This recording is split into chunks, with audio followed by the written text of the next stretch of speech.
Good evening, free enterprise fans, and welcome to another exciting race in the opening rounds of the Waxing Moon Round of 64 Blue Moon Tournament. My name's Vitasia. I'm joined tonight on the mic by Xenocat.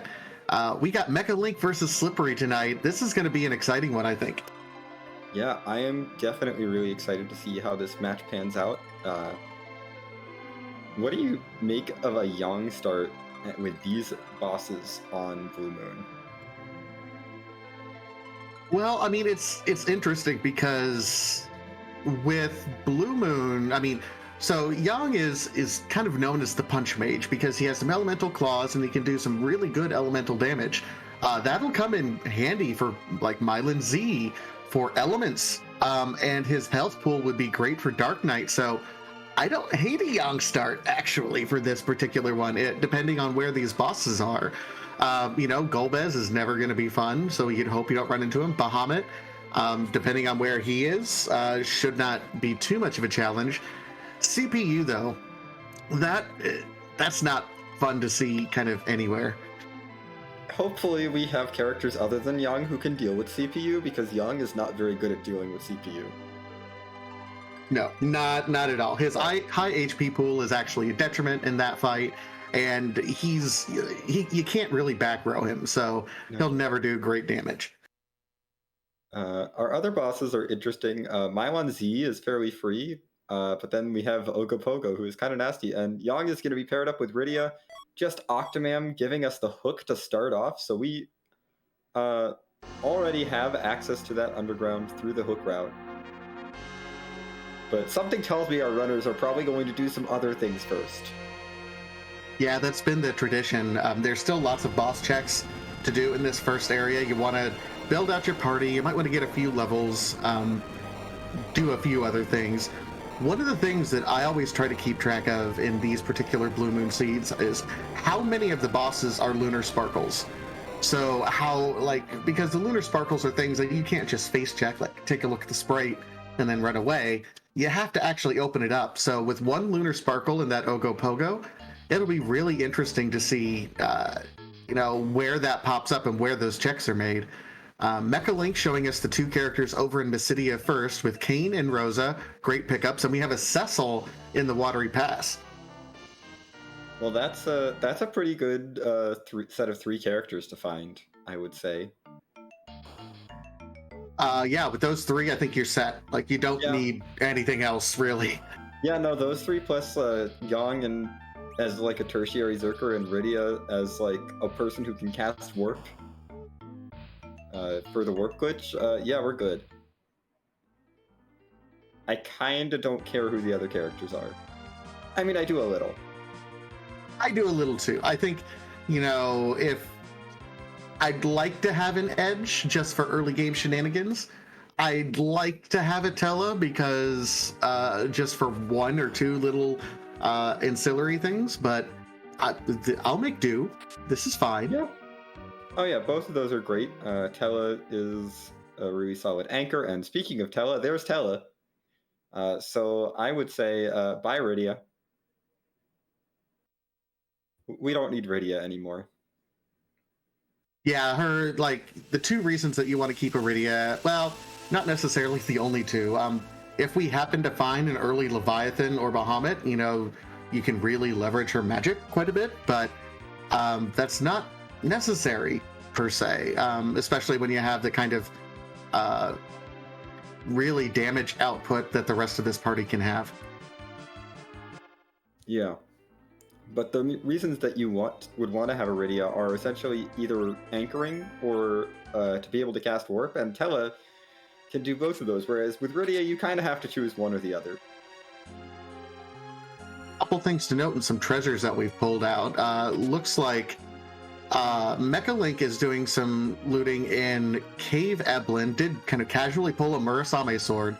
Slippery also just pulled a rune axe in the basement of Eblin Castle, or in Damsine Castle. So both Kane and once Cecil fully grows up, gets his paladin powers, can both use that, and that can help get through kind of some sticky situations with Magus Sisters or Asura. Yeah, Mechalink making an aggressive play down the hook route. I expect this is mostly for loot, but does hit the Staleman chest and is probably not too happy to see that. Yeah, and is noping right out. Whereas Slippery is going to give us our first look at the free item from Edward in the bed, although Mecha's not too far behind. No, and this can be a smart play depending on what's early. You hope that it's a nice item. You hope that it's not necessarily a heroin rope for this party. I mean, that's a nice item. It's not a key item. It's not progression, but I mean, if you can get Rosa a good bow and arrow. Rosa is now the powerhouse. We did happen to see somewhere a little bit earlier, we saw an Artemis bow, and I saw some samurai arrows, a lightsaber there on Slippery's side. So, boy. Yeah, Rosa go burr for a little bit, I think. Rosa is ready to go burr.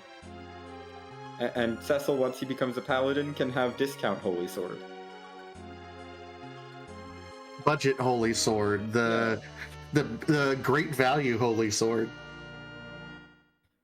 You need to do holy damage, but those crystal swords and excals just a little too pricey for your budget. Try a lightsaber today. Just 66,000 gil at your local shop.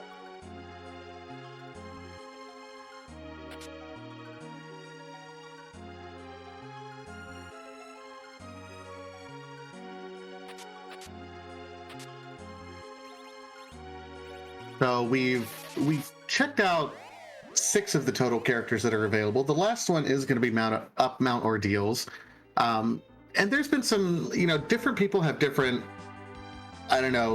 weights, I guess, when it comes to mount ordeals. Some runners don't feel comfortable going up there too early. They want to wait until they've checked some of the other locations, done Antline, done Fabul for a few levels.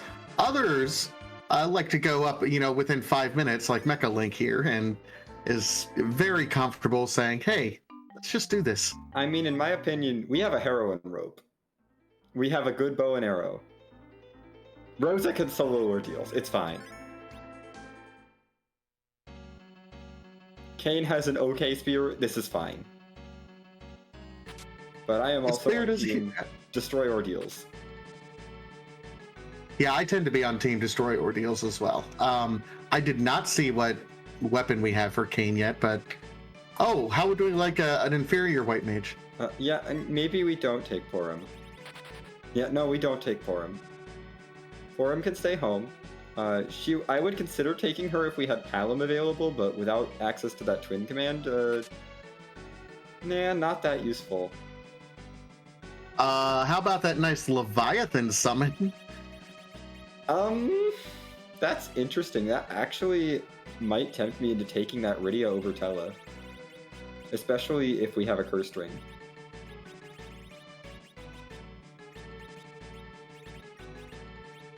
It doesn't look like Mechalink has any arrows for Rosa to wield. That might make this ordeals quite a bit slower than he might like. The Dark Elf for the start is not horrible. Not great, but not horrible. Yeah. Chat asking, what about exit? That's the beauty of it. Cecil learns exit.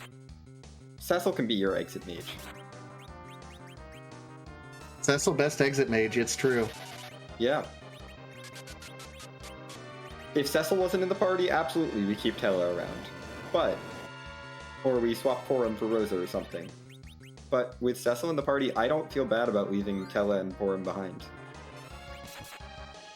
Worth noting, our Cecil comes default equipped with a black sword. That's nice. That lets Cecil do some viable damage even up on Mount Ordeals with his low levels, and Dark Knight Cecil is otherwise kind of useless. Yeah, Cecil's helping. But this fight is a little bit dicey, especially only doing, really only being able to do damage with the Dancing Dagger here.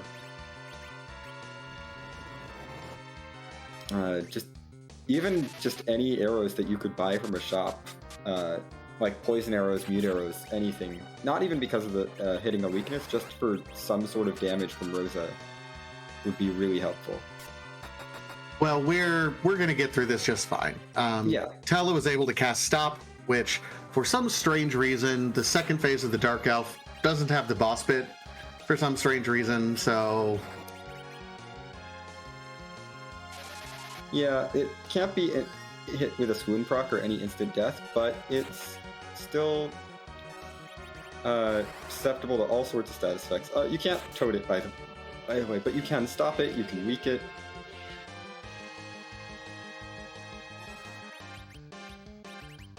Yeah, it's just slow, but keep in mind that, you know, we have a party full of level 10s right now, so as soon as this goes down, we're going to gain quite a bit of experience, jump up to reasonable levels for doing ordeals now. Yeah, but reasonable levels, not reasonable power. We still are relying very heavily on Dancing Dagger Cane, and this second spot has some magic defense.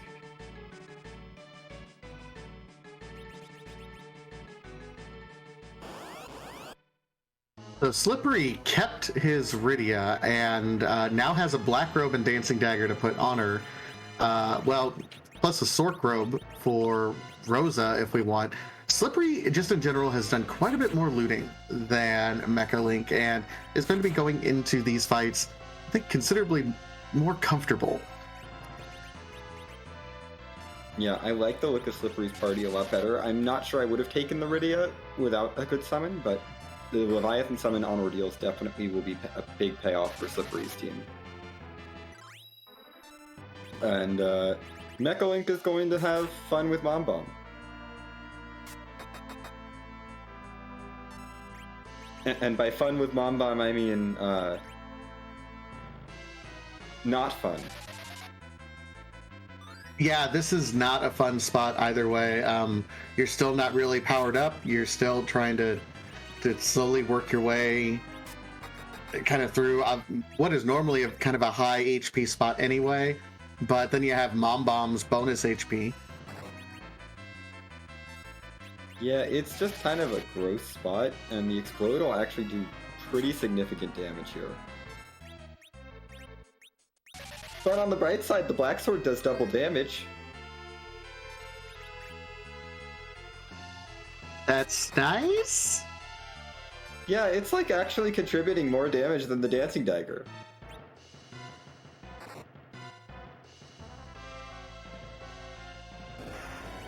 But, ouch. Oof. Tella, you need to win this fight right now. Oh, Kane's alive too, okay. Yeah, but once they start swinging, these guys are a little Kane punchy. is not alive anymore.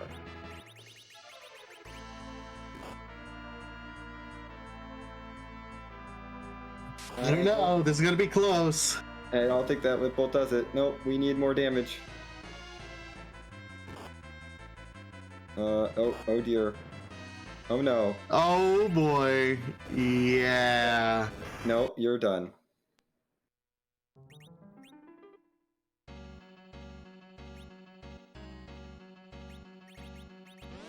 Meanwhile, Slippery, again, much better equipped. Jumping, yeah, seems like Mechalink is taking a couple, or at least a single Siren, trying to get a few more levels. Yeah, but these Liliths are not friendly. Not with this party. They are weak to fire, and I think Young has a Fire Claw equipped.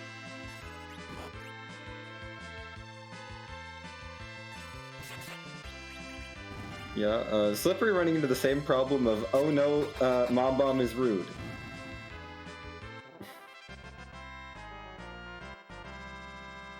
And down goes Slippery. So, Mom Bomb 2, Runners 0.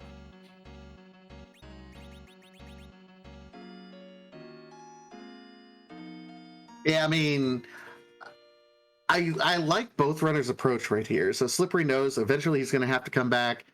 Maybe when he has a few more levels. Mechalink taking a Siren there and trying for round 2. So, was smart and did the safety save initially. Yeah. Should have enough HP to get a few people up through this. But honestly, I think the power play for Slippery right now would be to completely fade Ordeals. It's not smart. I'm not saying this is a good play, but I kind of want to see it. You know 2 of the bosses are dead. What are the odds the key item is valuable? Like, you already have your hook. Yeah, what are the odds that, a Paladin Cecil and a fully powered up Tela could help you out? That's fine. Just dish Cecil, take the extra Forum or something. It'll be fine. You'll just pull the Darkness Crystal and then you can go D-Money.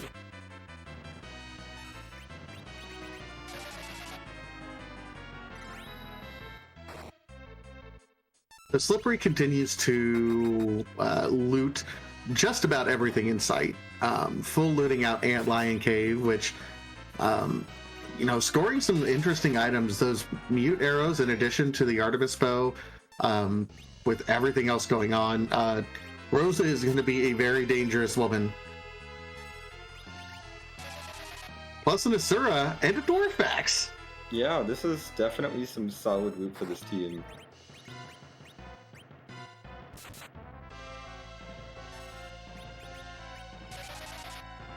Berserk now saying in chat, you use Cecil as your anchor.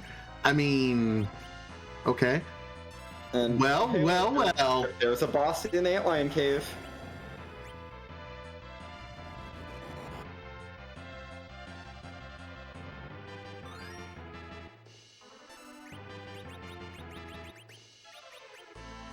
And looks like Mecha has the Yang and Kane show.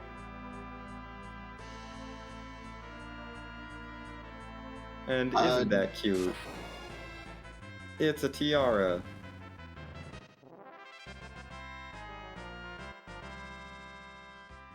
Great piece of defensive equipment. Actually does something with other than defense if you put it on Rydia. Yeah. But hey, it resists like lightning and dragons too. It's like actually pretty solid. Besides having just all-around good magic defense and giving you some extra will or extra wisdom, and I think that was just a Zeus Gauntlet Slippery just picked up. Yeah, just a casual Zeus Gauntlet hanging out in Antlion Cave. Just 2 wildish things. And okay. Meanwhile, clearly, so what were you saying about fading Ordeals earlier? Ordeals definitely has value now. There's the Twin Harp. We all know that that's going to be required. No boss value here, though.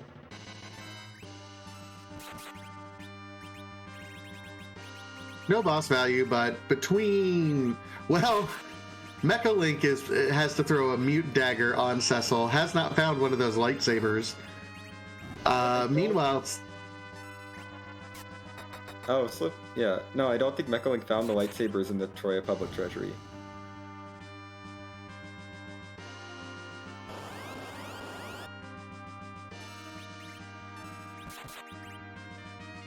But meanwhile, Slippery's found the wrong blue robe at Fabul. It's just the Water Hag.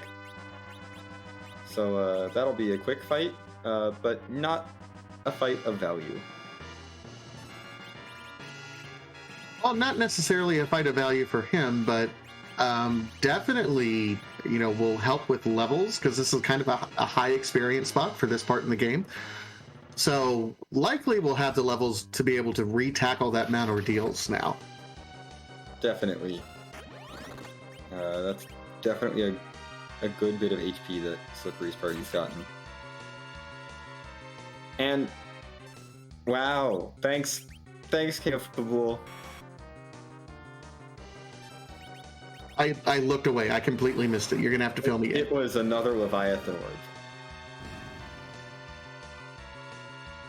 So We can now cast double Leviathan. It's like Leviathan, but it's extra strong. No, you can't stack those. That's money. I mean, I was going to sell it anyway, but Yeah, I mean the King of Fools like here's 20,000 gold for your troubles. Go away. Like that. Thanks for defending us for the. I guess it's what you get for defending them from a single water hag. It does seem pretty fair. more importantly, I want to know what kind of crap army you have that you need help defending your nation from a single water hag. This is true. I guess their monks are very, very slow and can't get enough turns before the water hag punches them all to death because they don't have any health. But all they need to do is hit the water hag 3 times. You would think between the entire army of like probably 12 monks that they have, you know, 3 of them could hit. You would think so, but that just goes to show you that a level 10 monk was their head of monk security and like their only grandmaster left. And he was only level 10, so I guess maybe they did need some help. Yeah, I guess they're all very slow and don't have any hit points.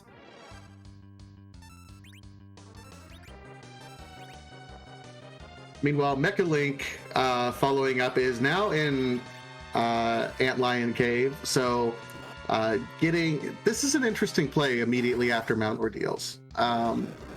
Saying, yeah, let's go ahead and kill this elements fight. It's not going to be a ton of experience. Cecil's going to get slingshot, quote unquote. Yeah. Up. I mean, he's going to gain 7 levels, so he's level 8. Just a little bit of a slingshot. Just as a treat. And yeah, deciding to keep the tiara. I mean, Rosa can wear it at least.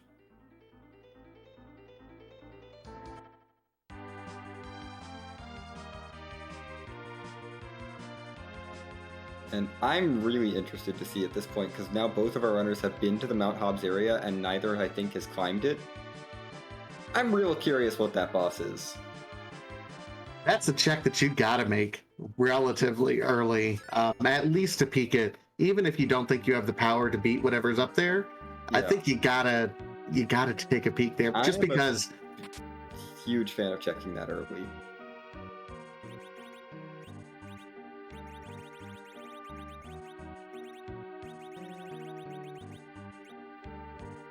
Meanwhile, I kind of like to play here on Mechalink's side. He has not done a whole lot of looting, so kind of saving a lot of his looting for higher value spots. So this is right now in Ebland Castle, which has 3 trap chests. Has Cecil with the crystal armor, so he can help cover, because it's nothing but physical attacks in here. Unfortunately, it does take not luck, but it takes some setup to be able to get through the bosses if you're at a lower level. Yeah, I think it's interesting putting the heroine robe on Rosa and then just having her heal because she doesn't have any weapons. That's just gonna cut your healing down. I mean, sure, the defense is nice, but I would really like some arrows for Rosa right about now.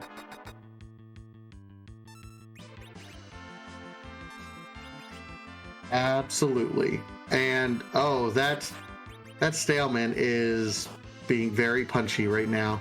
Yeah, has taken out everyone but oh dear. Cecil needs a cure 2 as soon as possible. Nope, that's too slow for that. Yeah, I think coming into this fight with Cecil in the back row might have been a mistake. Or Cecil in the front row.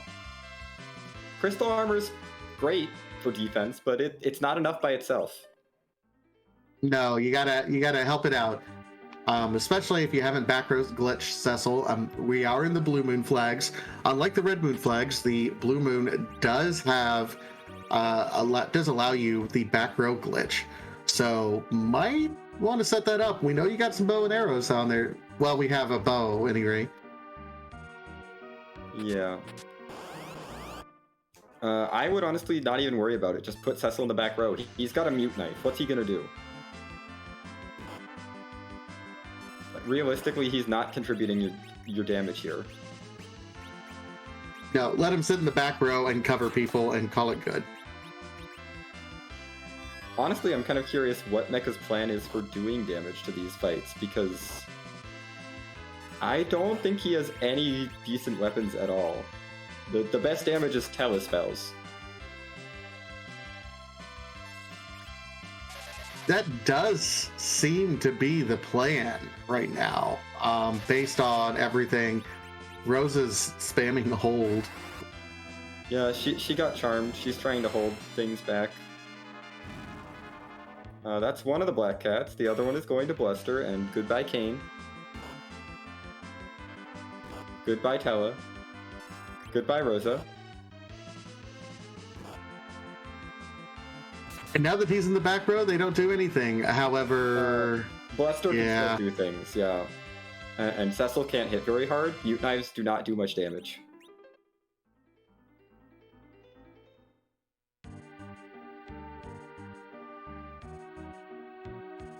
And yeah, I do like the play that Mecha's just like, you know what, I wiped on that chest, I'm gonna go try to find other things in this Evelyn Castle to get my party going. But Slippery is now through Mount Ordeals.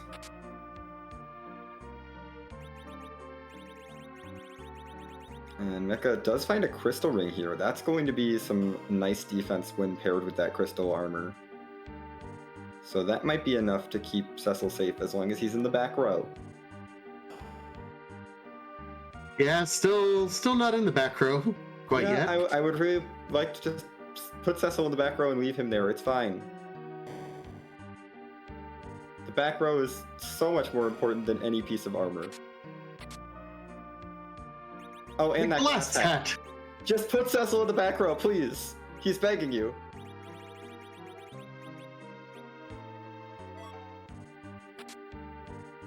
It's all right. No one ever listens to me.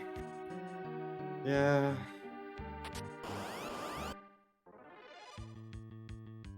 Well, then now Mute Knife Dagger Cecil can actually do a little bit of damage, because these Mad Ogres, for whatever reason, they think they're wizards. Yeah. I mean, what I would be doing is stick Cecil in the back row, let Kane jump with a Mute Knife.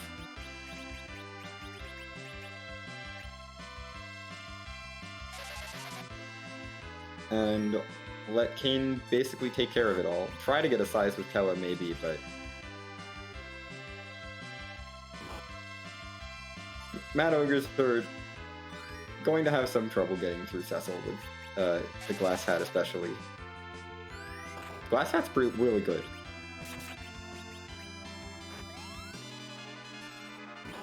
Meanwhile, Slippery's found some bosses in Baron Inn. Bye, Kinazo. I didn't even see what the first boss was.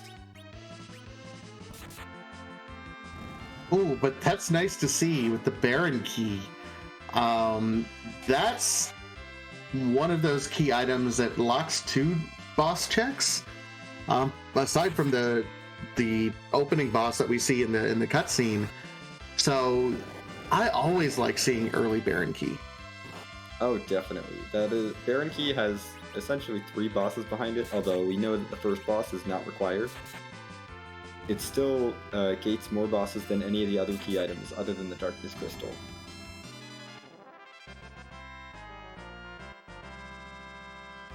Tracker pointing out the first boss of the Baron Inn was Pale Dim. That's a great place to see Pale Dim, because now you can basically write off Pale Dim and it's fine.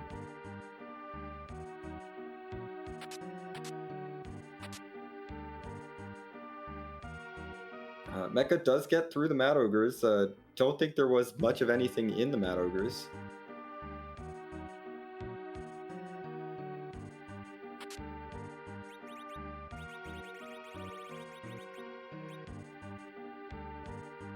Now gets that crystal armor again, and it should be decently well set up for these other two fights. I would still love to see Cecil in the back row.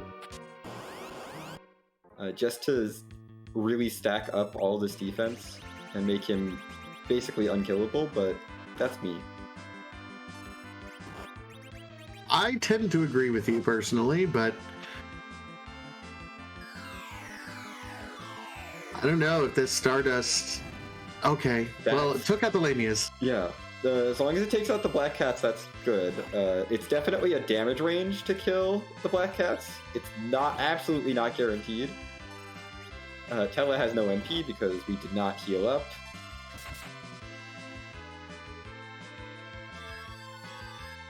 And Kane is betraying the party.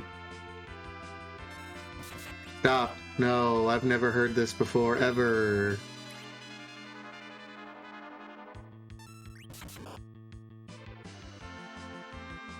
Meanwhile, someone let this octopus swim into the entry hall of Baron Castle. I don't know how this happened, but we're gonna wash it away.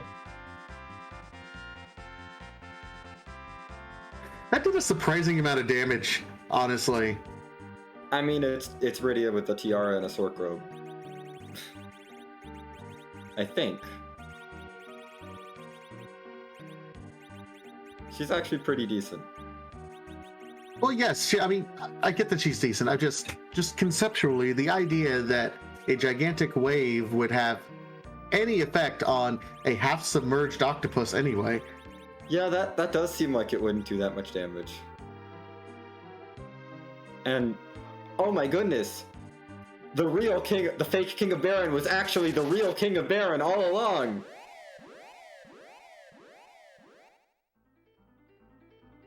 Color me impressed. He was faking being himself to be himself. Yeah, not sure what the plan was there. Somehow it all comes back to collecting insurance money, I'm sure. Probably.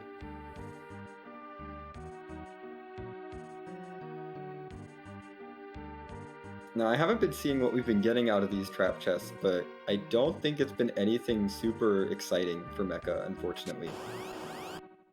Unfortunately not. Of course, these are the sorts of trap chests that when you look at them, you're like, hey, let's hope for like a crystal sword or Excalibur or something that we can just let Cecil do bad Cecil things and the rest of the party we can ignore. Yeah, based on chat, I think we've gotten a strength ring and a ribbon, and that's not what you want. No, not at all. Evelyn Castle's doing its very best T-Pro impression.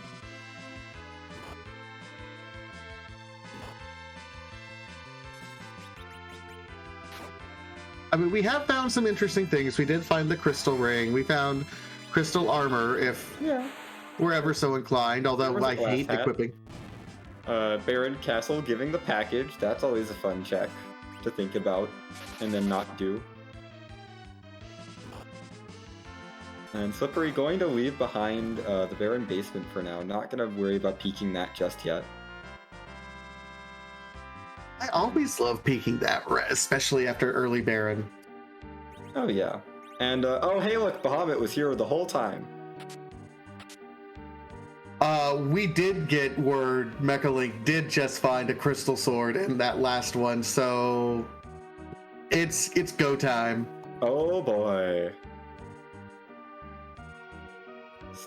Mechalink Cecil is now very, very online. And yeah, Mechalink has now made up for basically all of the looting all the extra looting that Slippery's done. Just some dark imps hanging out in the waterfall. We don't care about them.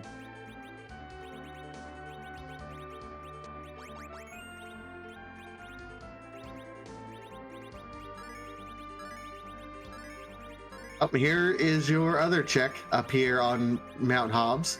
You know, not bad since you already have to come up here anyway to get the...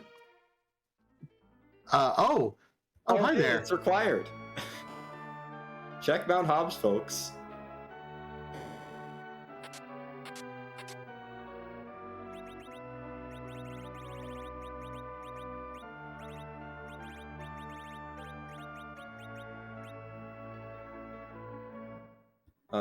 Sometimes it's a good idea. Every now and then, and really it's a great place considering this is one of those locations that absolutely negates that disadvantage that Yang has, not being able to do damage to a back row, because the HP is so low here you can kind of just blow through it. Yeah, it's really not threatening.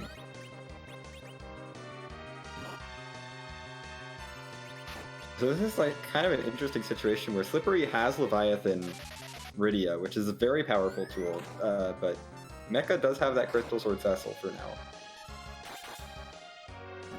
I say that because Slippery could very easily just sweep through Eblin Castle with Leviathan and neutralize that Crystal Sword advantage.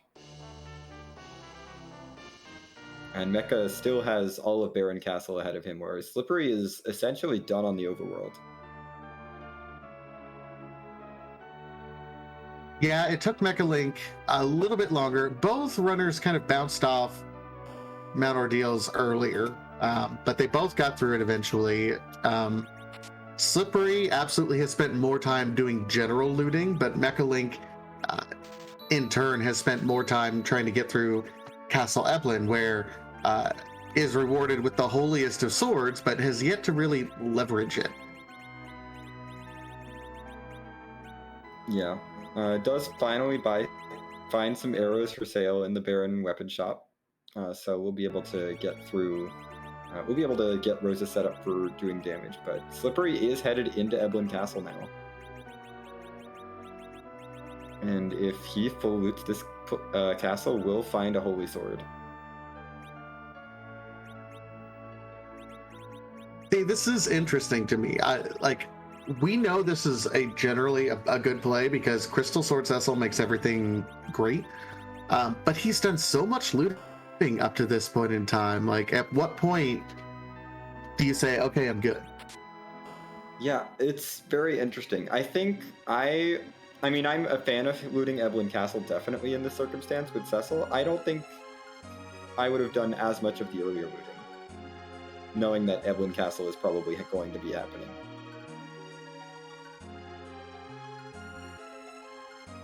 We have Rune Axe Kane, and also Rosa, which would fully equip. I mean, Slippery has everything right now. Everyone is loaded for bear here on Slippery's team. And there's the ribbon to give you give you mage resistance, which was so helpful against the Mad Ogres. Oh wait, we just fought the Mad Ogres to get that ribbon. To be fair, there is another Mad Ogre chest just in Upper Babel. Yeah, but I don't know that we take that one. I wouldn't. I think with the but I can't say that. I don't think we care.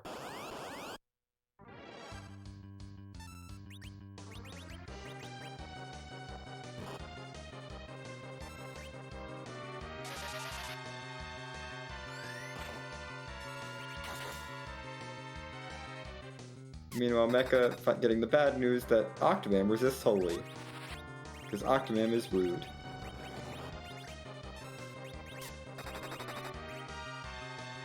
Yeah, but also has Rosa completely online with that bow, so won't be too much longer. Oh yeah, Rosa is very strong. But I believe this is the chest that yielded the crystal sword. And yeah, Slippery now has a crystal sword. We'll see if he bothers looking for the last chest. And looks like that's a no. Slippery is done. Yeah, I didn't even bother to go around the corner for that one chest 3 steps away. Said, nope, I'm good.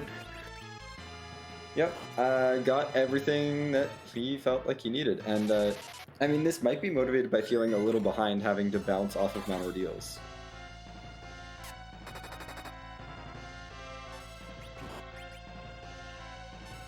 It is possible. Hey, just casual Hanzo steal also. I mean, we can sell that.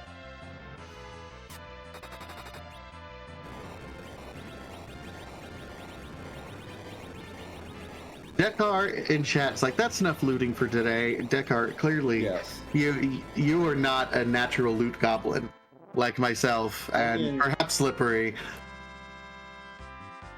I feel that Slippery has definitely looted enough.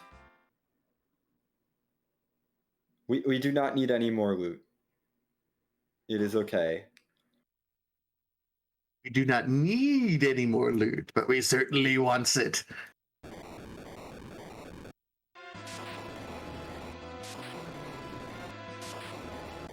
We'll be fine. I even saw a curse ring, so when we get to that faceful Zemus time... Oh, hi, by the way, Cat Claw and Lunar Staff as well. I mean, I don't hate those purchases knowing you're not opening any more boxes, although Slippery just opened more boxes. There's just a little bit of dopamine that gets released into your brain every time you hear that little sound of a treasure chest opening. Yeah, but now Slippery has to deal with this.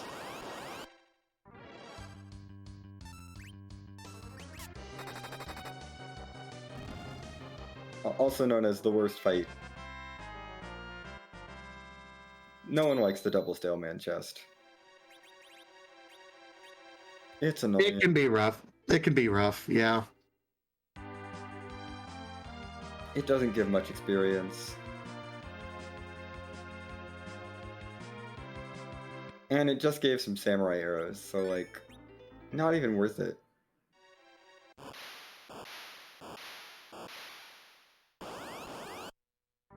Okay, Mecha getting the news about the Dark Imps. Yeah, not gonna take those. And we have Ashura at the Ruby spot. That is definitely advantage Slippery, I would say, with the Rune Axe. Absolutely. Rune Axe located in Dancian basement of all things. Now, Crystal Sword Cecil still makes it very, very nice. But slap that Rune Axe on Kane, and Kane is basically doing just as much damage as Crystal Sword Cecil. Oh, absolutely. Meanwhile, Slippery, hey, remember those Mad Ogres that you said we wouldn't take? Yeah, Slippery's going to take them. I don't know. I feel like this is a bit excessive at this point. I don't think these trap chests are really necessary. Or all that useful. I tend to not think so as well, but I think you just pick up what's right there next to you. I guess, like, you're looking for a cane weapon, I guess, and it was kind of fast. And you got a life staff, which is better than the lunar staff you just bought, because of course it is. Now you feel like you wasted money on that lunar staff.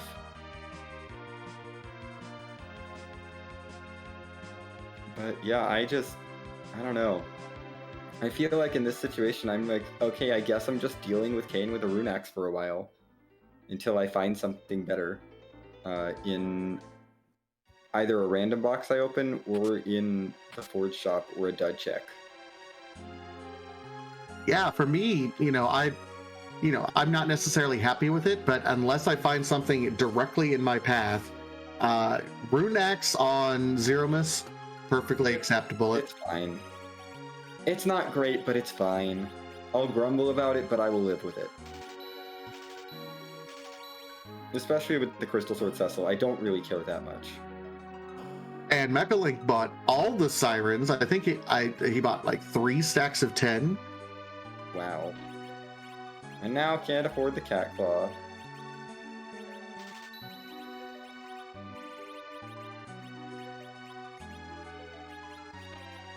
I don't know that I like buying 2 Cat Claws when you're that tight on money, but that's me. Yeah, I like keeping one of my slots like Cat Claw, and then the second one is just your Yeah. rotating elemental claw. One cat claw is fine, but and the second cat claw is useful for the strength and agility boost, but it's not like I don't think it's necessarily worth buying. And oh, there was a king queen spot that existed. Yeah, that got washed away very quickly. Yeah, Leviathan once again proving to be very useful.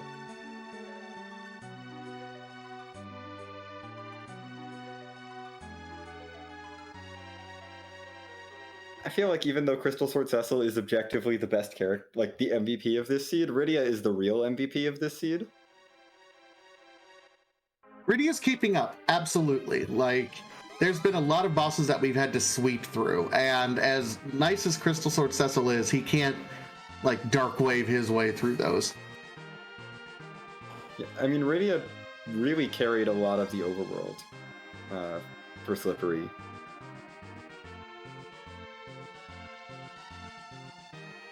Just with that Leviathan summon, and even though it's not necessarily the most useful as we get later into the game, it's perfectly fine. She can just grab the curse ring and then go to bed.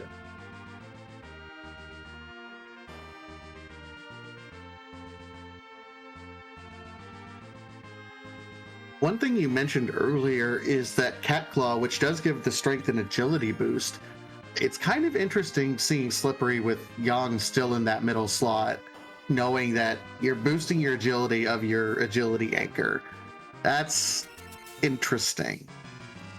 Yeah, I don't hate it just to go with the fast anchor here, because it doesn't really matter. Asura's turns don't matter. Like, in this particular spot, I don't think it matters for this boss, because Asura's turns... You're making Asura faster, yes, but what does Asura do?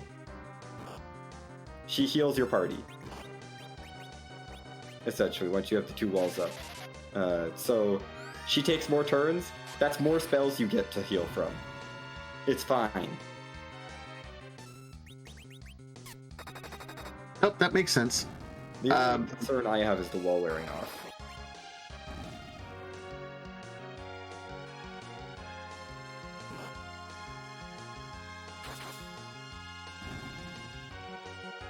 Rosa has been contributing quite a bit here as well.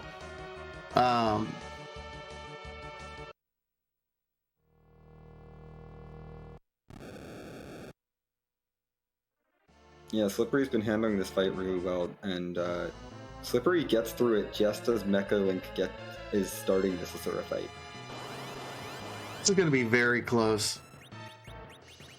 Yeah, they do have Crystal Sword parity, so at least there's that even for them, but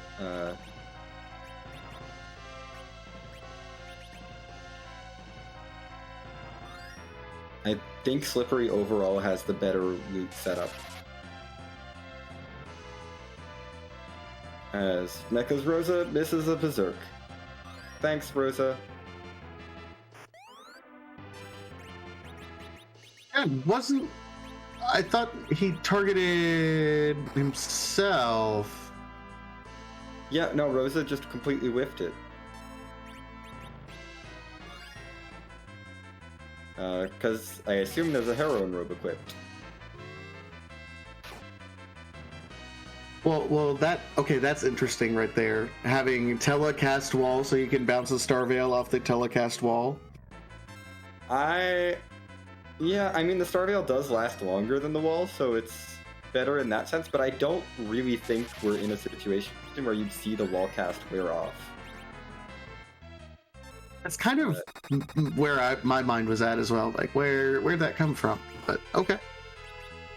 In my mind, like, with a slow anchor, you're probably not going to see wall wearing off in this spot. With a fast anchor, it's more of a concern because the wall timer is entirely based on the number of ticks that pass, and with fast anchors, more ticks pass. It's just everything takes more ticks to happen.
Okay.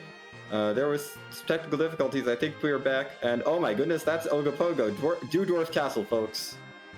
Don't fade Dwarf. Double required.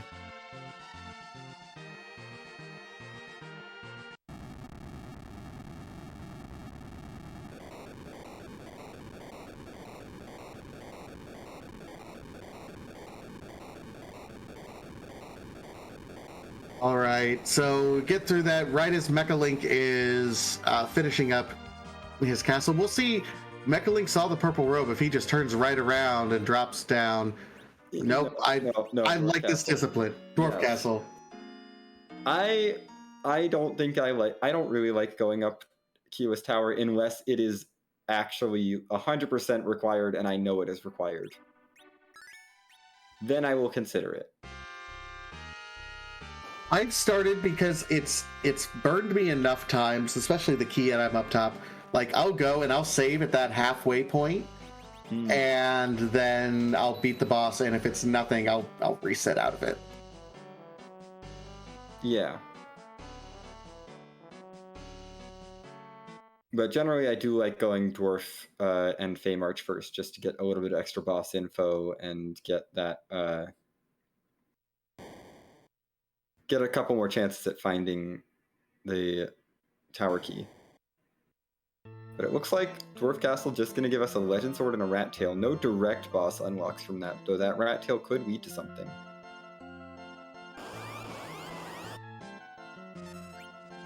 Well, keep in mind, we also have that, the Twin Harp that we still need to check. I mean, there's always the package boss, which I love seeing. Yeah. But I imagine we'll do the rest of our key item hunts and the face checks here. Fey March has got to be on the agenda, and okay, Slippery, we're okay. Slippery has decided to just turn in the Rat Tail and say, heck the Fey March. I don't need to do the Fey March.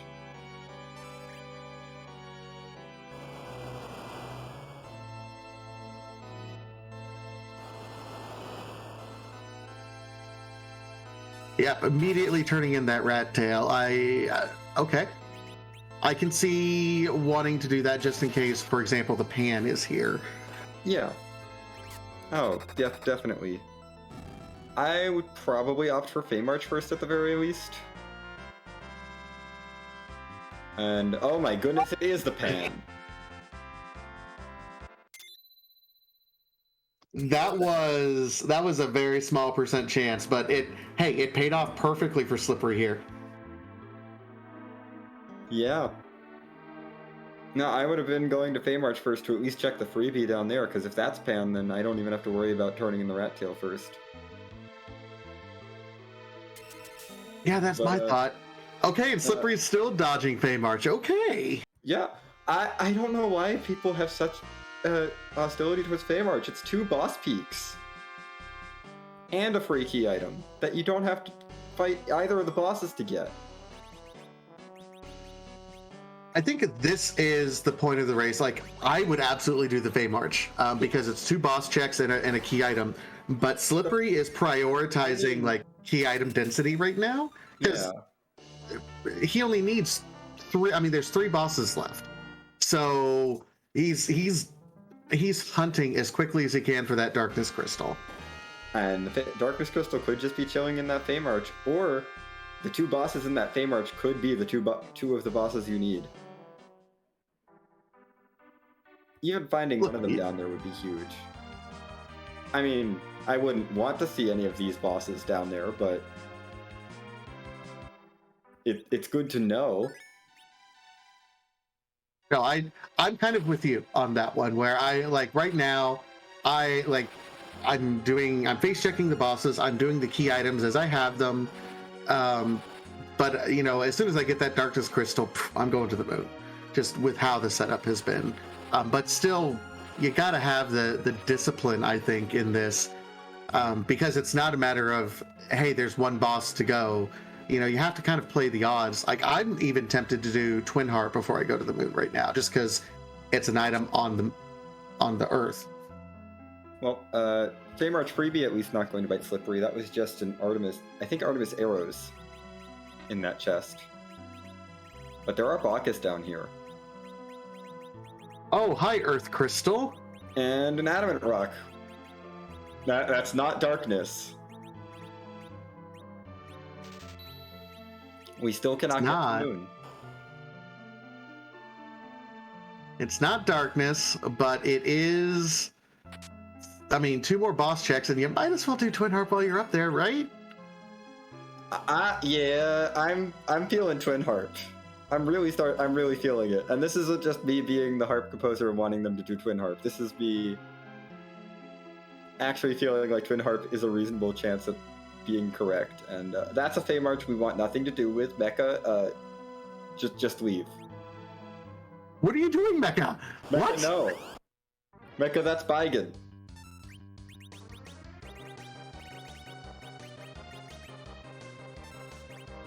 With all... What, but... I don't like that. But Slippery, it looks like, is going to give us a treasury check at the 57-minute mark. So I think it might be time to play our favorite game.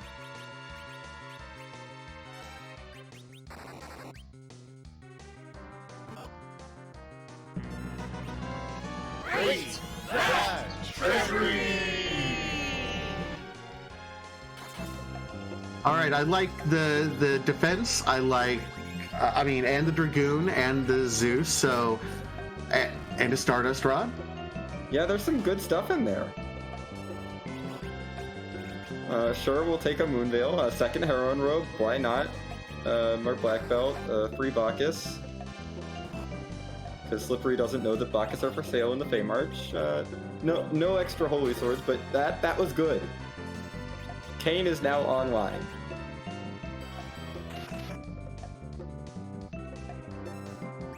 I mean, okay, yeah.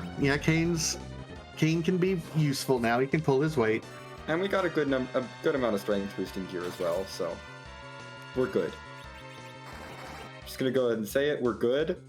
Rydia got a whole lot of stuff out of that treasury. I think I would fully expect to be happy here. And at this point, I feel like if you were somehow done looting before this treasury, you're done now. Please just be done looting. Yeah, this is a lot of loot, and what did you hope to find? The Sylphs gave you a white shirt. You have white shirt, life staff, Rosa. You have Stardust Rod, Tiara, Sork Robe, Rune Ring, Rydia. You have a defense sword and a bunch of strength boosting gear on Kain, a crystal sword and a bunch of strength boosting gear on Cecil, and you have a double Cat Claw Yang with some strength boosting gear. In my mind, you are good. The only thing that matters at this point would be an Avenger, and I don't think that's worth hunting for. Meanwhile, Mechalink does get through that Baigen fight. Killed the vampire casting one, so it was just physical damage, so back row Cecil could do his job. And rewarded with just a pink tail. I mean, that could be an Avenger. But that's not what you want to see in that situation.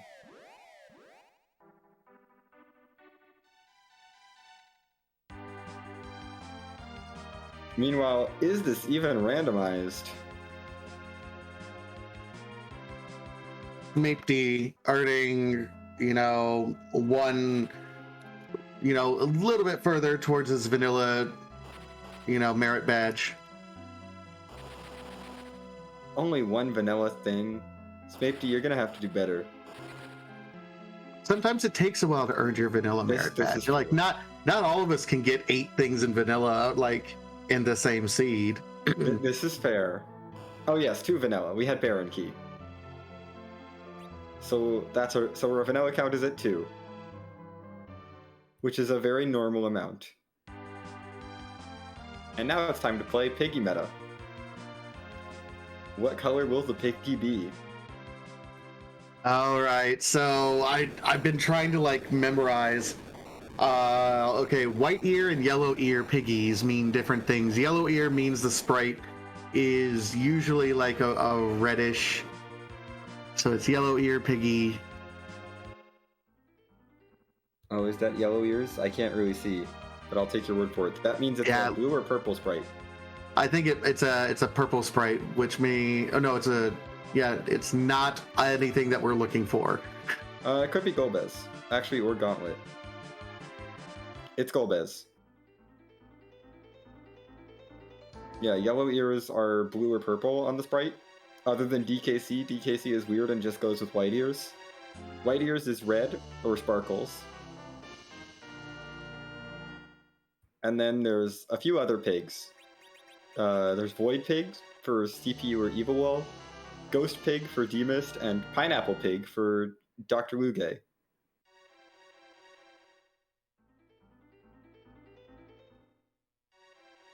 So interesting that Mechalink now gets the pan, has already gone down once.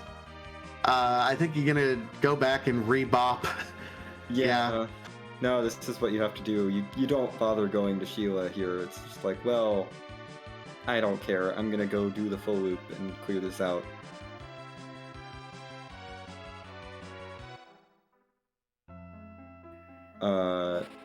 Golbez has knocked down all of the fighters. We are at mages. Rydia is dead. Can Rosa get this veil up? No. No. No, she cannot.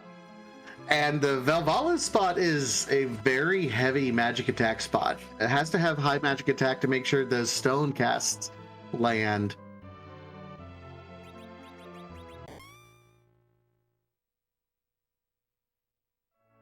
Oh, chat pointing out Mecha I don't think has done Fabul.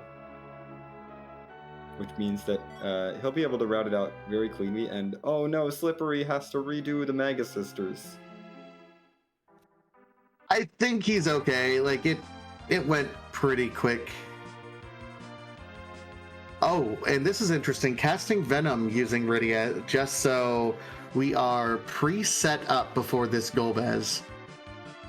Yeah, it does not want to have the same thing happen twice.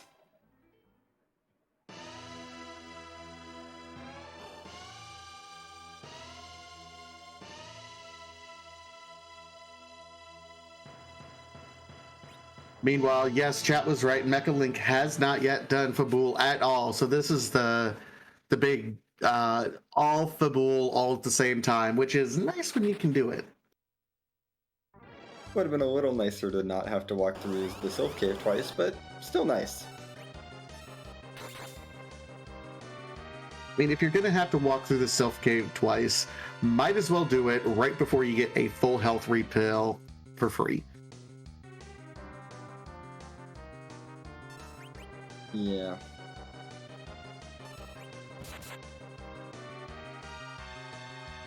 I think Mecha did do Antlion, because Antlion was an objective boss. Yeah, it was elements, so he absolutely did do it. Yeah. But with Golbez found at Zot, we are now at 6 of 7, and it's starting to get to the point where we might not need Darkness Crystal. Well, we don't have the pass. Yeah, but... So at this point, I think if Zot doesn't pay off, honestly, Twin Harp is probably the best check.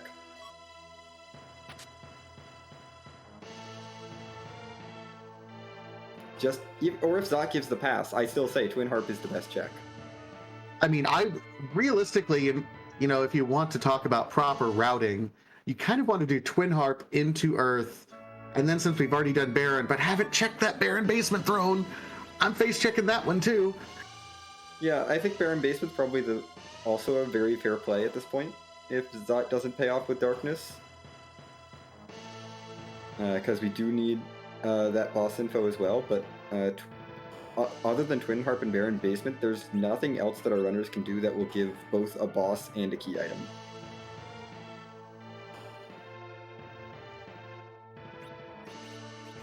Like, Keyless Tower could be Darkness, and I'd probably head there pretty quickly, over taking on either of those Feymarch fights.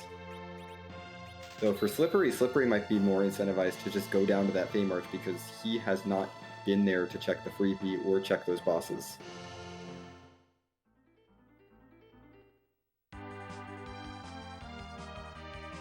Ooh, Slippery had just a little bit of a setup, a little bit better. So Kane was able to jump and stay in the air through everything. So will survive with 3 characters. Mechalink is doing it. That's spicy. I like it. Give us Harp.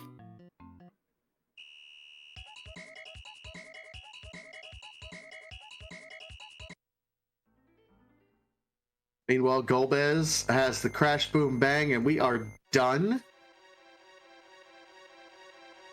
6 of 7 bosses now done. Ooh, if this is the Darkness, I think you do have to fade everything and just... Yes. Oh, absolutely. If this is Darkness, I feel like you have to go to the moon.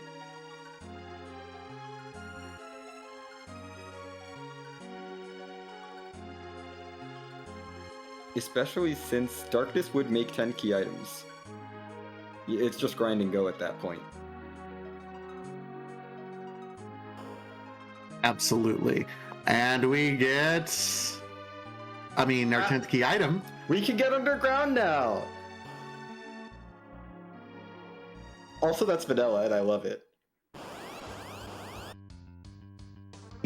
Snape, you've earned 3 vanilla badges today. 3 vanilla merit points.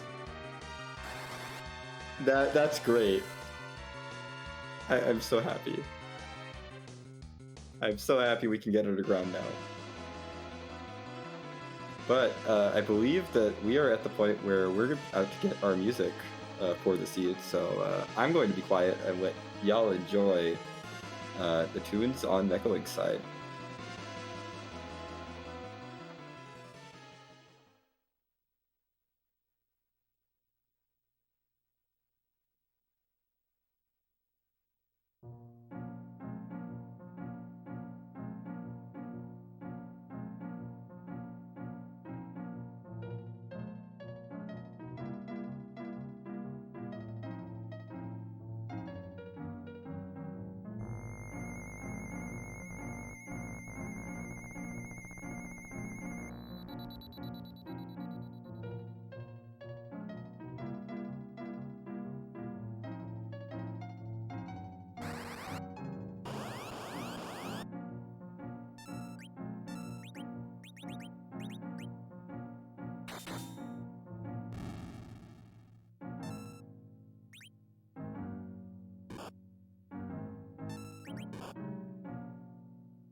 Well, that was extra long music, and I wanted to scream about 5 times. Yeah, that was long, and oh hey look, it's a tower key, so that's maybe Darkness Crystal. I mean, that certainly pushes us towards tower, although does Mechalink continue with the discipline and continue rolling with the Earth Crystal checks right now? I say Zot first. I think Mecha has no reason not to do Zot first. He is right here. I really don't think it's a case of I'm gonna just skip Zot. Slippery is going to the Fey March, so we'll find the pink tail. Hooray, both runners get the pink tail. Wonderful. Yep, and oh, okay, Mechalink. Oh my goodness, we're raiding the treasury again. I don't think we have to play the clip for the second raiding because we No, probably not. Why not? It is. I mean, it's a very good treasury, but this is honestly, this has been more looting than I've seen in a lot of Blue Moon seeds. Yeah, there's some good stuff in here, but that's a lot of looting for sure. And Slippery is now finding out that Rubicon hurts, especially without a good anchor. Yep, his anchor situation is not optimal, I guess is the best way to put it.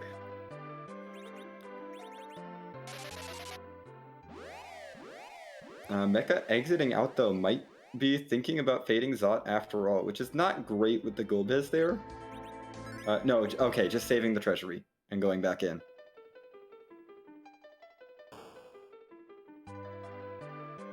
Yeah, I like that play. If you like what you got from the treasury, and you have an exit master, might as well do it.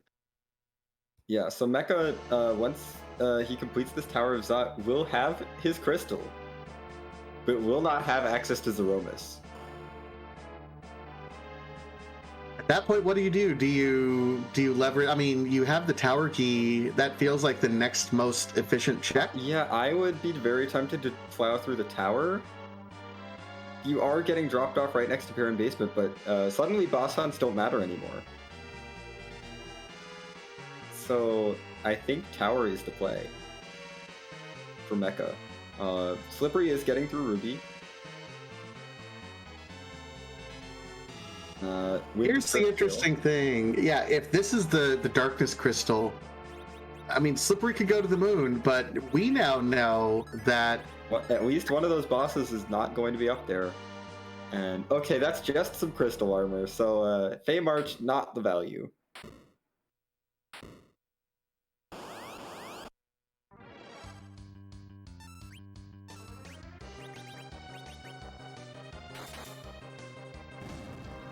So Slippery now has Harp, Baron Basement, Keyless Tower. Those are the choices. none of them are terribly good choices, but okay, Baron Basement, here we come. Well, okay, time to go check Baron Basement. Let's see if there's anything of use in here.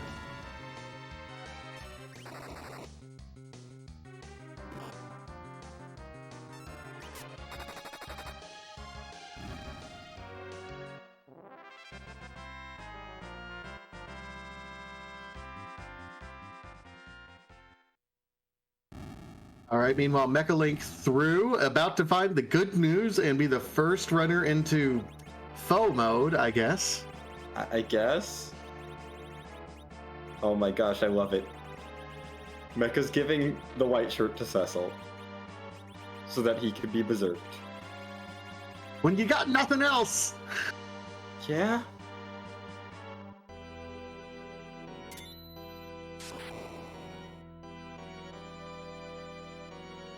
And that's, oh my goodness! This is why we check Baron Basement, folks! This is why you check it so long ago. This is why you check Baron Basement! Free. Absolutely free, boss.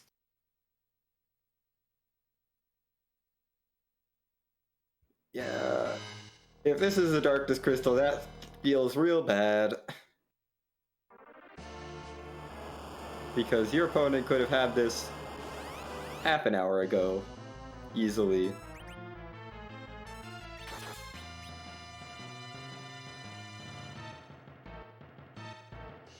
Dekar makes a good point. Pass here would be nice as well. Yeah, pass would be really interesting because Slippery would still then be looking for a Darkness Crystal.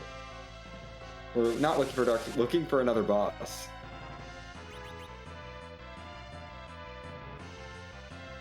And it's not even any of that, it's a Dragoon Lance. Reset out, Slippery. Save yourself the walk. Reset. Do you do you need that experience, Slippery? I guess is keeping the Dragoon. Why would we keep the Dragoon Lance? We have one of those at home already. Like an actual Dragoon Lance, not a budget Dragoon Lance. Yeah, no, we have a real Dragoon Lance. That means the Darkness Crystal is in one of those two checks in Lower Babel. And if it's Tower Key... Oh my god. Oh. And Slippery is stuck with the choice of Harp or Keyless Tower. And committing to the Harp Fade. Headed for Keyless Tower. Oh no. This is gutsy. Yeah. Mecha having a bit of a sketchy fight against Golbez, but it's fine. Everything is fine. Mecha's through. So here's the deal. Like, would you rather the Darkness Crystal be here at top of, like, if you're in Slippery's position, because this is a really interesting, like, meta race. Like, if the Darkness Crystal is at the top of tower, Slippery immediately goes up for it, will completely miss the boss at Twin Harp, maybe gets a shorter boss up on the moon, and then goes immediately to kill the boss if Dark Knight Cecil is someplace friendly that he can survive. Yeah, I think that could save Slippery some time if he finds Dark Knight Cecil relatively quickly, but if DKC is hiding somewhere like Package or even that Tower Key, that could get really scary for Slippery.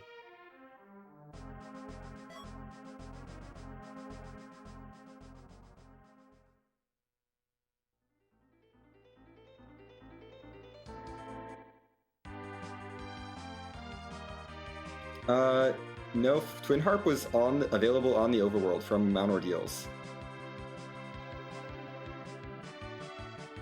So, Twin Harp is completely in logic. So here comes Mechalink now. Here's what I would do in Mechalink's stead. There is a save point that is kind of halfway up. The first save point here. I think I save there, and go to the top of the boss. If that top boss spot does not give me the Darkness Crystal, because he's done with bosses. Yeah. He's good. Like, if the top doesn't give me the Darkness Crystal, reset out so that you're saving yourself a walk. Yeah, it saves a little bit of time to save and then reset out of the boss at the top if it's not the Darkness Crystal, but Mechalink hasn't done a grind, could save a little bit of grinding by taking the experience. So I don't completely hate the trip to the top.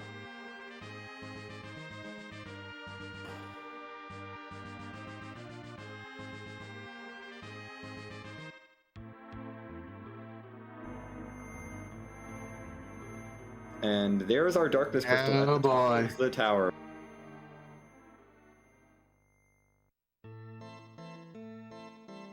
So that means that Mecha is about to enter Go mode, and Slippery still needs to find one more boss.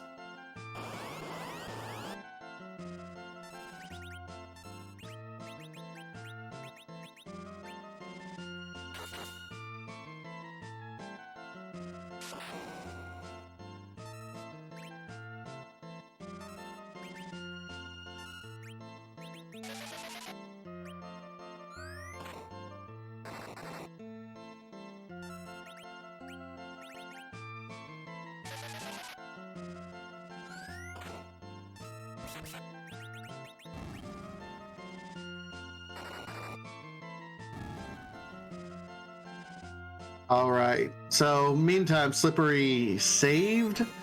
Oh my goodness! What?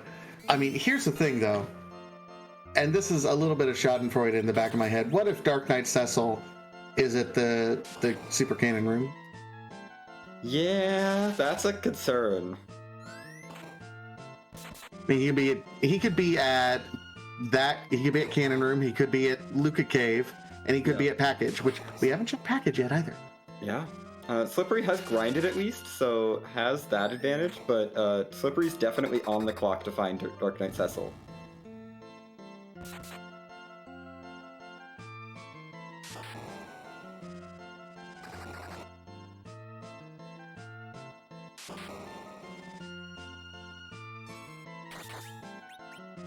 And this could very well end up leading to that gauntlet just being hard required.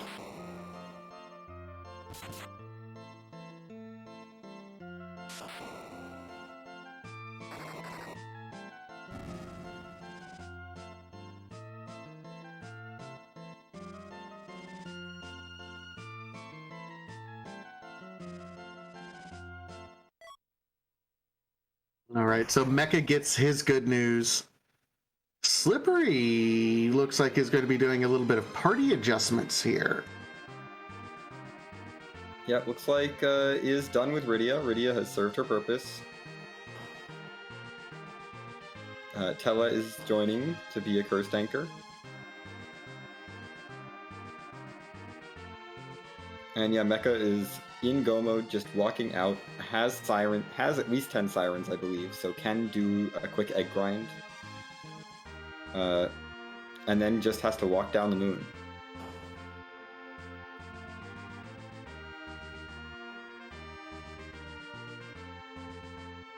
Would you do egg grind or double D's? Double dragons? The back of hourglasses, eggs, absolutely. Okay, yeah, we haven't found hourglasses yet. Yeah, no, I'm not. I'm just doing eggs. I'm right here, too, in the underground.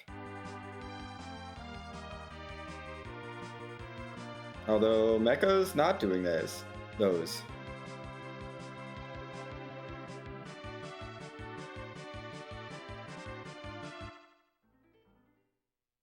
That's interesting because I think if you have hourglasses, yeah, you absolutely pull that trigger and go up. But maybe we found some hourglasses and I wasn't paying attention.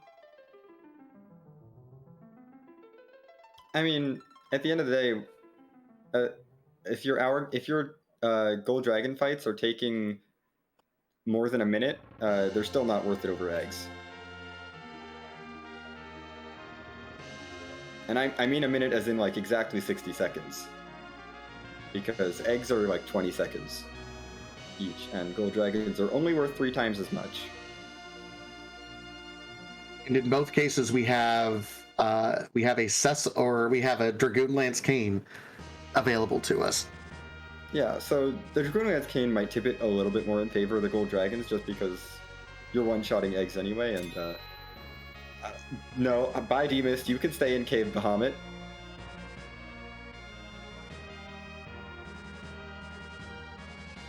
We don't need to fight you. And that would be a horrible fight right now. No, thank you. Yeah, absolutely not fighting that. And Slippery is desperately looking for this last boss. But we're really running out of time.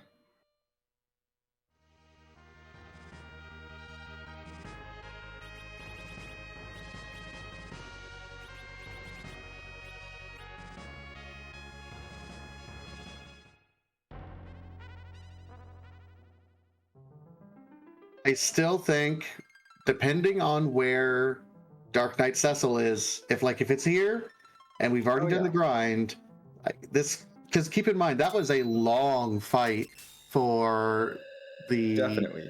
Fibble Gauntlet. That's not DKC though. We need DKC to show up very soon.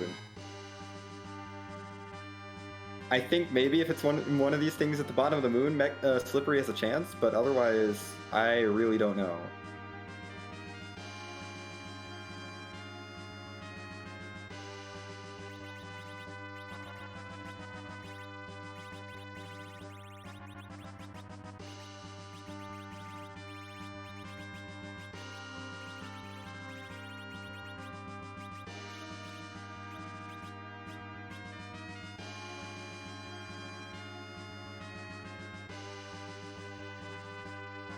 But yeah, both of our runners racing down the lunar subterranean, but in very different positions. So, although Slippery is further down the lunar subterranean, Slippery needs Dark Knight Cecil to show up somewhere at the bottom of this lunar subterranean. And I'm just not sure that's going to happen for him. It's with each boss that we check, it becomes more and more unlikely, or more and more likely that it's somewhere else rather than up here on the moon. But yeah, I mean, this is why the races are done, because all the statistical probabilities and likelihoods, they don't matter when it comes to the actual seed, because that's why we race. We like this sort of stuff. Yeah. Sometimes in many seeds, Fading Harp is the correct play. In this seed, probably not. It may not have been the correct play. But Mecha is diving into a grind while Slippery... Oh, okay. Mecha has a couple hourglasses, and with those levels, I don't think we'll need much more than 2 eggs, so I think Mecha's good here. And Slippery has found a wall. That's not Dark Knight Cecil. Moving on.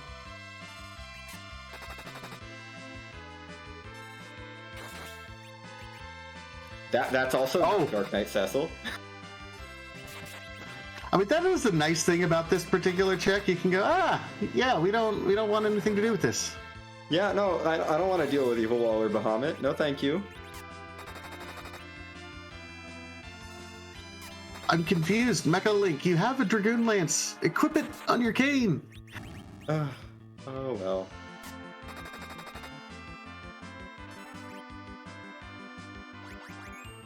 Yeah, this grind is going a little slower than maybe Mecha would want it to be, but... And, oh no. Oh, Slippery, no. Don't do this, Slippery. Oh no, we are now sitting through Plague. This is not good.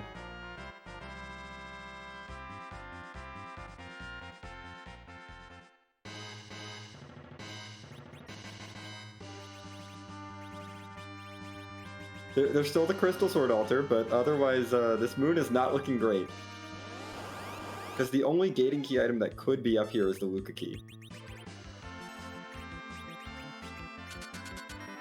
As far as we know, yes. Slippery is still also looking for the tower key, though, as well. Yeah, that is fair. But yeah, this moon is not the value that Slippery is looking for. And Mecha is tearing through these gold dragons. I think has Artemis arrows on Rosa now, so goodbye. Gold. It goes a little bit faster when you're properly equipped with Heroine Robe, RD. Yeah, and Mecha's done with his grind as Slippery gets the pass. Oh, I don't think that saves you time. Nope.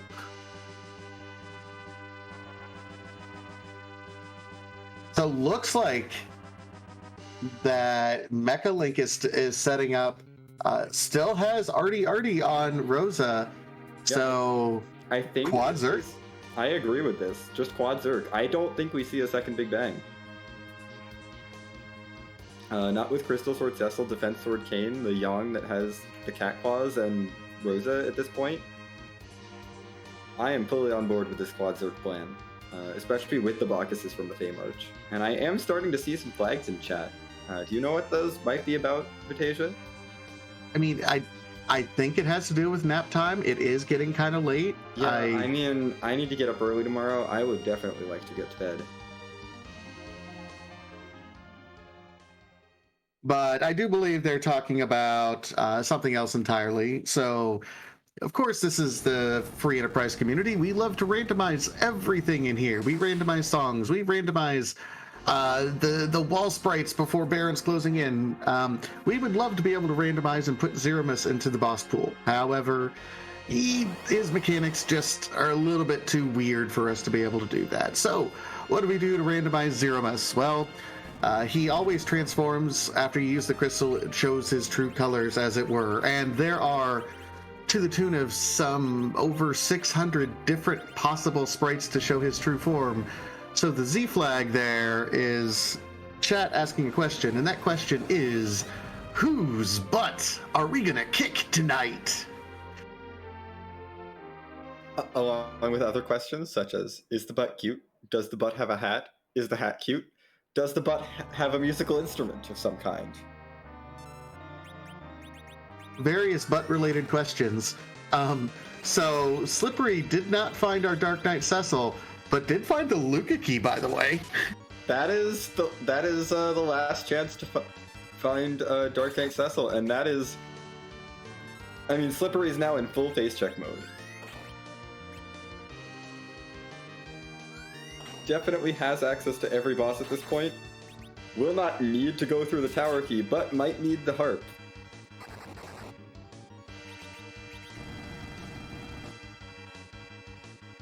I think if you're Slippery and you have baited harp up until this point in time, you're full committing that it's something nasty, and you don't see a dud yet from Mechalink, so it's entirely possible that you completely dodge it. And oh, cheeky package check. Yep, it's that time of the seed. It's time to check package. Oh, so it hasn't. I'm sorry, it hasn't passed 600 yet. No, you're not past. I was extrapolating. It's like 570 something, I believe. It's getting there though. Is that just us, the fire sprite that is catching the town on fire?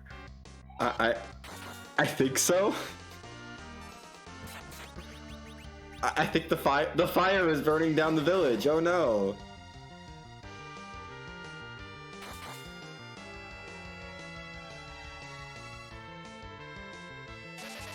Oh, it was a heart. Oh, I love it. The seed is telling you where to go, Slippery. Anyway, Mechalink has zerked up everyone but Tella. Tella is now dead. So the controller is down. Mechalink is just hoping that these zerkers get through this fight, and I think they will.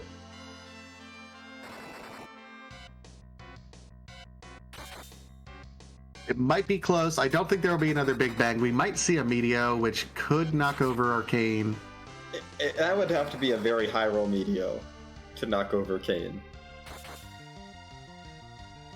It could happen, but I think it's unlikely to knock over Kane.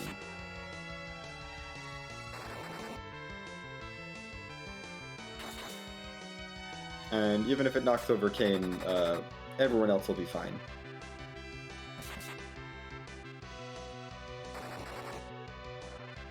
Who's our package boss? Oh, it's Vanilla! Hey, for Vanilla! Great job, Smitey! Definitely not what Slippery wants to see, but I think with that, Mechalink is done. That Z fight was so quick. So GG's to Mechalink finishing this race in first place with an official time of 1 hour, 35 minutes, and 31 seconds, and I believe we are now joined by Mecha. GG's. My headphones on. 1 second.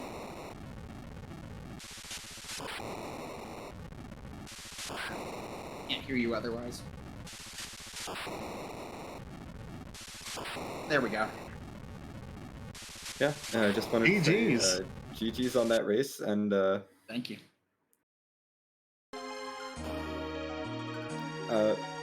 I guess the first thing I want to ask is, oh goodness, what motivated that choice to take that Tella into the party over that Rydia?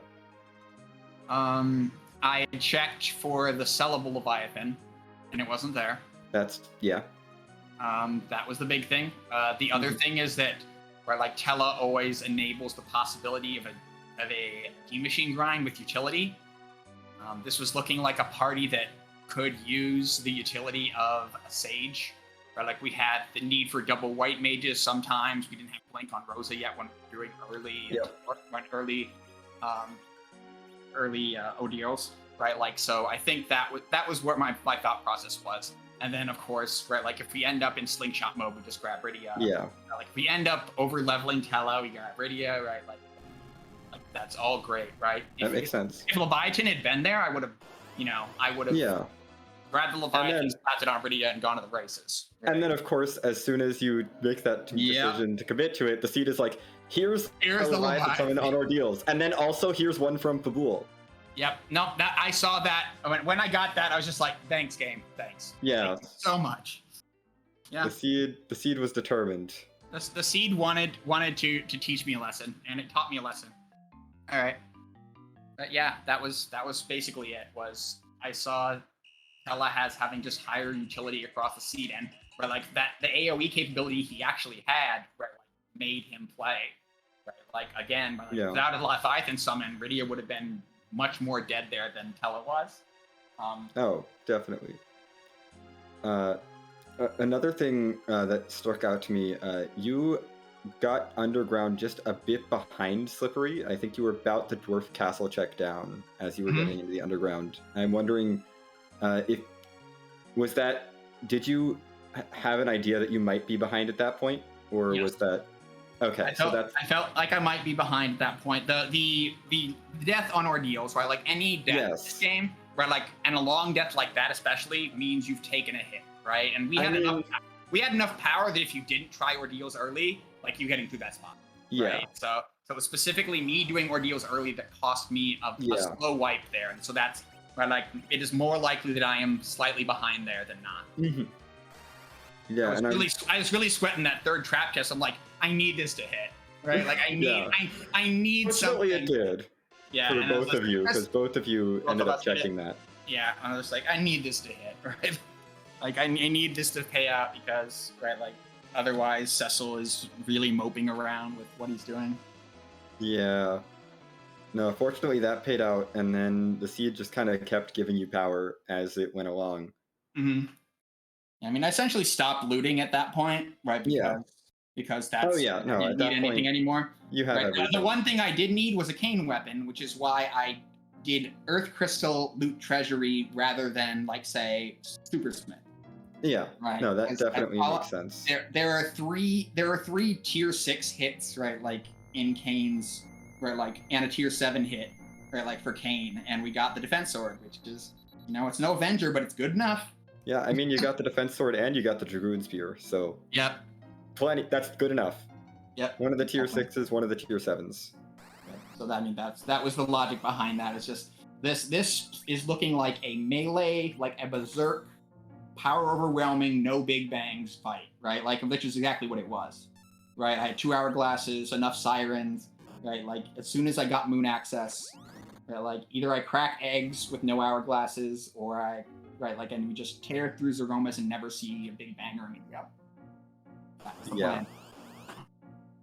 No, and that worked out for you. Kane needed a weapon to do it, right? And so that's why, like, White Spear, great. I'll take, like, White Spear may not be the best weapon, but against anything. I just needed something in the top tier, so he could. Yeah, anything that was like okay. Yep. So yeah, that was why. I think that was a very late treasury loot, and there was a reason, right? Absolutely. One other thing I want to call out: this seed was a really interesting Blue Moon seed, I think, in the fact that you had the crystal before you had the darkness crystal. Yep. This was a very odd one. I had the crystal before the darkness crystal. Yep. This was an odd one. Yeah, that was super strange, right? Like usually that's not the case, but in this case, by not going up tower because I wanted to do dwarf first because it had the full unknown value of 2 key items and 2 bosses. Right, I wanted to do dwarf first, get some key items, right? Like as a 50-50 on the top of tower being relevant, and I had no tower keep, right? I would like to do this a little more efficiently since we're so far away from go mode, right? And so that's what prompted me to not do the tower there, even though it was a 50-50 shot of being required. No, it made sense, and we saw both you and Slippery make that decision, and what ultimately ended up saving you was opting into the harp over that keyless tower, whereas Slippery had checked every other check on the blue planet other than the harp and the keyless tower and opted for keyless tower over harp. Yep. No, I think I was assuming that was exactly it. When I got when I was debating because he's not done yet, right? Like is it top? Is it tower key? Right? Like which one is it? And I went top, right? Like because it's not like it's gonna be a hard fight. Yeah. Right. And then it was darkness, and then it was darkness, and I'm like, oh, this is the trap that kept Slippery from finishing. Like if I win, it's because Slippery got this and it sent him to the moon before he got the crystal. Right. And like the second I saw it, that's exactly what I knew that it had to be what happened. Yeah. And unfortunately, we know that in the booth that DKC was hiding somewhere in the giant. So. Ooh. Yep. Yeah, that it just ended up being a long rabbit hole for Slippery. Exactly. But I mean, it's a pretty standard. Oh no, sealed cave was checked. Never mind. Yeah, it's a pretty standard, right? Like point. You got 2 or 3 bosses left. You go to the moon, right? Like you hit a couple and you're done. One boss. Yeah, it was literally one boss left. Yeah, like the moon's is the odds play there, right? I love the odds play, right? But it so happened that I got Twin Harp into Earth Crystal into Barren Basement. Yeah. All lined up for me, and I was just like, bang, bang, bang, let's knock them all out. Yeah, that call to Harp ended up saving you so much time because for most of that seed, Slippery was ahead just based on having that Leviathan Rydia. Yep. And having looted a bit more on the overworld and had like a rune axe for Kane. That would be going through the hook route, had a whole bunch of strength boosting gear going through that hook route. It was his entire party was basically fully loaded for endgame, with endgame gear and everything. Had already grinded by the time that you were both doing tower right around the same time. He did eggs with 10 key items. Yeah. I mean, why not? Why not? Yeah, no, I agree. Why not just do eggs? Yep. No, I mean the eggs were what I was going to do, right? Like I had 10 sirens left, right? Like I was going to do eggs if I didn't, right? Like if I didn't, go like I did, like moon into 2 grind fights, right? Like yeah. But yeah, no, I think that's perfectly fine. At the point at which, right, like that grind presented itself, we were already so far ahead of everything on the blue planet that I just didn't care. Yeah.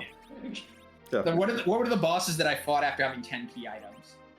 And the answer is like all stuff on the overworld. It was pretty much all stuff on the overworld. I guess Mylon, Technic, and Friends were fought after 10 key items. Yeah, but that's not that challenging of a boss fight. So yeah, like I did. It wasn't like you were taking Feymarch fights or anything. Right, I did the one the one I could cover easily, right? And yeah, we took that down. There was the one early fight, which was an interesting gamble that was just a pink tail, but at least you got the one that had a key item because Ruby had crystal armor, and it was very sad. Rosa missed on herself for Berserk more times than I've ever seen before. Oh yeah, that totally happens with a heroine robe, and I know it can happen, but I legitimately didn't see it. I've never seen it as many times as I did this scene. Like, I mean, minus 25 will is bad. Oh, it's a lot, yeah. That's a lot. It is. It's just one of those weird things. Like, I don't think I've ever seen it before as much as I did here. Like, I'd seen it like once, maybe twice a seed before. But like here, it happened multiple times in a single fight. It's like, wow. Oh, Rosa dear. Yeah, but I think that does it for basically everything I wanted to bring up about the seed. Vitasia, did you have any questions you wanted to ask Mecha? Not about the seed. I mean, if you have anything else to add about the seed, absolutely feel free to add it. But, with this tournament format, I just kind of wanted to give your overall impressions comparing these flag sets to maybe previous tournaments, because you've been around for a while, Mecha. Mhm. And I mean, when I race these I have to completely change what I'm doing for these flag sets. So I'm curious You're about your exactly thoughts there. right on that. So when they were first testing, right, like these boss-based flag sets, right, like I was like, this is a pivot. This is an interesting pivot, right? Like, because it changes, right? Like it's you're doing the same spots, but you're doing them for different, right, like for a different twisted reason, right? And so, it's the case that, for example, like people will skip Sheila 1 and Sheila 2, right? Like just be like, don't need key items. Not possible that there's anything there for me, right? Like, go Moon, right? Like, I got the Darkness Crystal, go Moon, right? Like, people will do that, right? Whereas in traditional key item / objective hunts, right, like that is much less common because you're still looking for key items for possible objectives, right? And so that pivot is interesting. It makes for a lot of exactly what we saw here, which, right, like different routing choices turn into like deciders, but you couldn't have known at the beginning. Right? They both made entirely reasonable choices, and that made the decision, right? And it's not even like it's a coin flip, right? Like it's like I got information A, Slippery got information B, and therefore we took two different paths, right? It's not like an open coin flip where we both knew like, okay, 50-50 shot, right? Like it was an information difference that made the change, which is interesting in and of itself, right? It's a different kind of variance, right? Yeah, it is. And it makes for, right, like exciting racing. It makes for, having done comms a couple times for these seeds, right? Like it gives you a lot of kind of questions from the booth, right? Like if this were a traditional key item and objective based seed, right? Like I think it would be very easy to know what people are going to do, right? Like based on what's there. I think it's much harder now to be certain what somebody's going to do. Right. Oh, definitely, absolutely. But so yeah, I'm liking this. I'm liking like this is a flag set that wants you to make numbers plays, and I love that. I love being able to make numbers plays, right? So that's also something I like. And there's always a chance to be a little gambly with this one as well, I think. Oh yeah, no. Always. I mean, I respect myself more than to do package when I have so many spots out, but other people can live that life, and God bless them.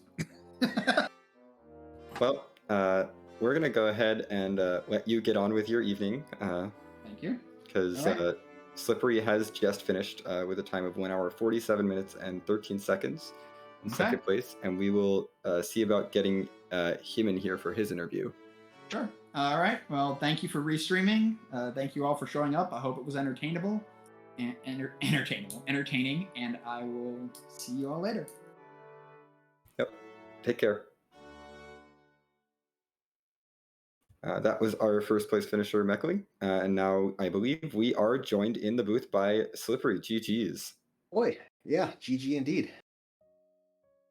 Yeah, just initial thoughts on that seed? It gave me a lot early on and then just a whole ton of coin flips at the end. Yeah, it was kind of rude to you.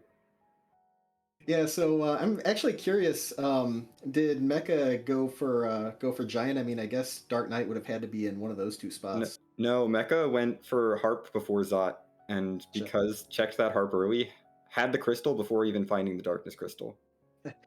Yeah, so I actually remembered as I was like halfway up Babel that it's like, oh, I still have the Twin Harp check to do. Oh, yeah. But Babel opened up the Darkness Crystal for me, and all the rabbit holes for that. Yeah, completely understandable. Yeah, once you have the Darkness Crystal, absolutely, you're one boss from Go mode. What are the odds that it's not going to be on the moon? Unfortunately, DKC was in the Giant somewhere. We don't know exactly where, but and that gauntlet was just sitting at the Twin Harp. Yes, indeed. And guarding the tower key, which I think was the last boss gate I had. Yeah, of course. I mean, we know from the spoiler log that the tower key didn't lead gate DKC at least, so there was a potential out. Right. But it would have been in the Giant, and DKC is not super pleasant in the Giant. Yeah, well, we had a party of tanks, so I think I think Yang could have easily tanked at least 2 waves. And I always buy one Cure 3 potion, like whenever I see it on a vendor, just to deal with DKC wherever he shows up. Yep, that definitely makes sense. But yeah, I do want to say I really liked your. I thought the choice to take Rydia early on was interesting, and then it immediately paid off with the Leviathan summon on Mount Ordeals.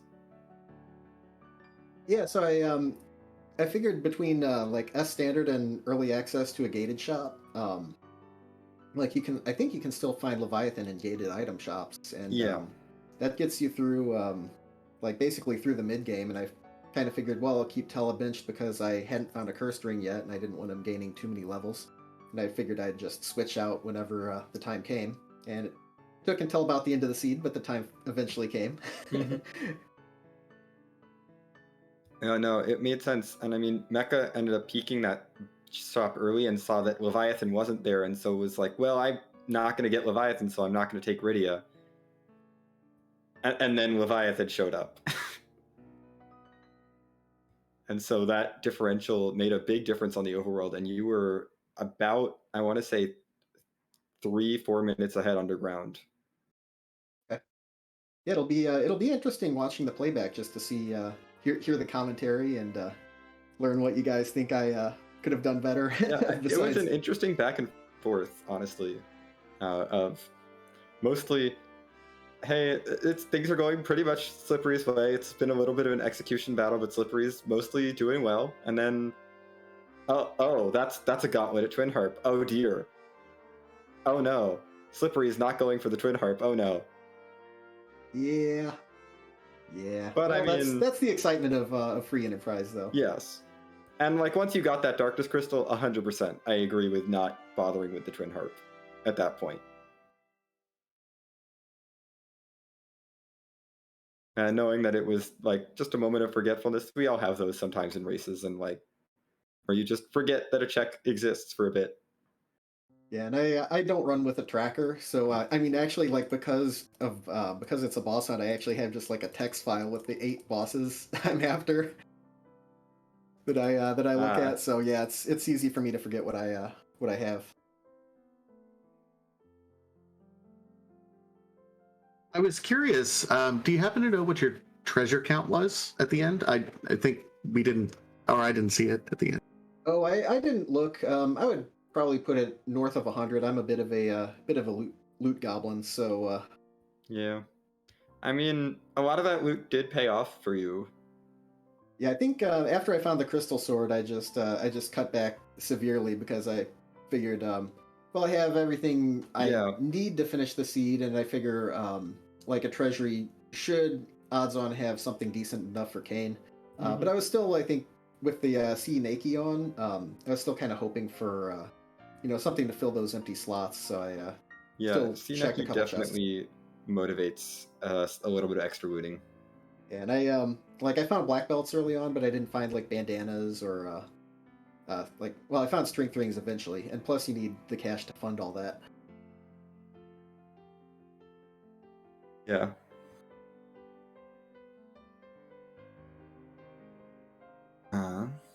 Well, Vitasia, unless you have any questions. No, I think otherwise it's just GG. It was just one of those randos gonna rando seeds, unfortunately. I look forward to seeing you watching this back, and good luck for the rest of the tournament. They're in the waiting bracket.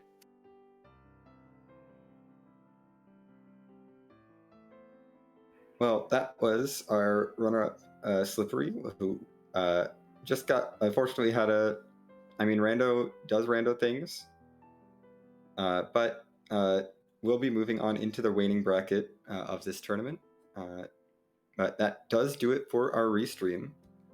We will be heading over to Tallgrant, who is doing an async race after this. But before we go, I'd like to give one last shout out to our restreamer Smapety for rolling the seed and handling all the technical things behind the scenes. Zelde for doing the tracking tonight. Slippery and Mecha for putting on a wonderful race for us. And of course, my wonderful co-commentator, Vitasia, for joining me here in the booth. Oh, and you as well, Xenocat. I always enjoy working with you. Your knowledge of the game is fantastic, and knowledge of the harp songs more than that, more than anything, because I miss about half of them. So having you around for that bare minimum, I love having that there. Yep. But again, that will do it for us tonight. Have a good night, folks, and we're going to send you off to Tall Grant. Remember not to spoil this race. If you spoil, you will get the bonk. We have newspapers. We are not afraid to bonk you.